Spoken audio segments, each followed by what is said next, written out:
একটা মাত্র secret sauce দিয়ে বানিয়ে নিয়েছিলাম এই মজাদার চিকেন চাউমিনটি। আসসালামু আলাইকুম এভরিওয়ান।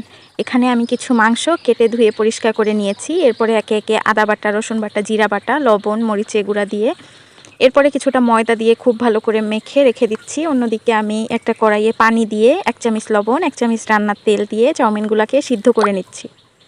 চাউমিনগুলো সিদ্ধ হয়ে গেলে এখানে আমি আগে থেকে ম্যারিনেট করা চিকেনগুলো একটু ভেজে নিচ্ছি।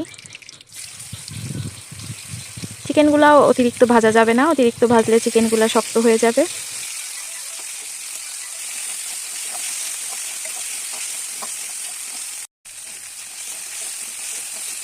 আমি হাই হিটে চিকেনগুলোকে ভেজে নিচ্ছি।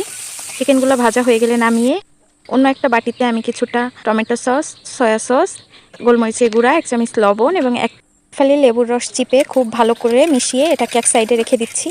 এরপরে আগে থেকে যে কড়াইয়ে আমি চিকেন ভেজে নিয়েছিলাম সেই কড়াইয়ে আমি কিছুটা রসুন কুচি দিয়ে ভেজে নিচ্ছি। এরপরে মোটা করে কেটে রাখা পেঁয়াজ এবং কিছুটা মরিচ দিয়ে আমি একটু ভেজে নিচ্ছি।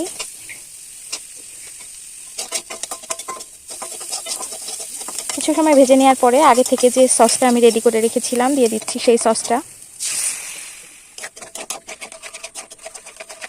এখন দিয়ে দিচ্ছি ভেজে রাখা চিকেন।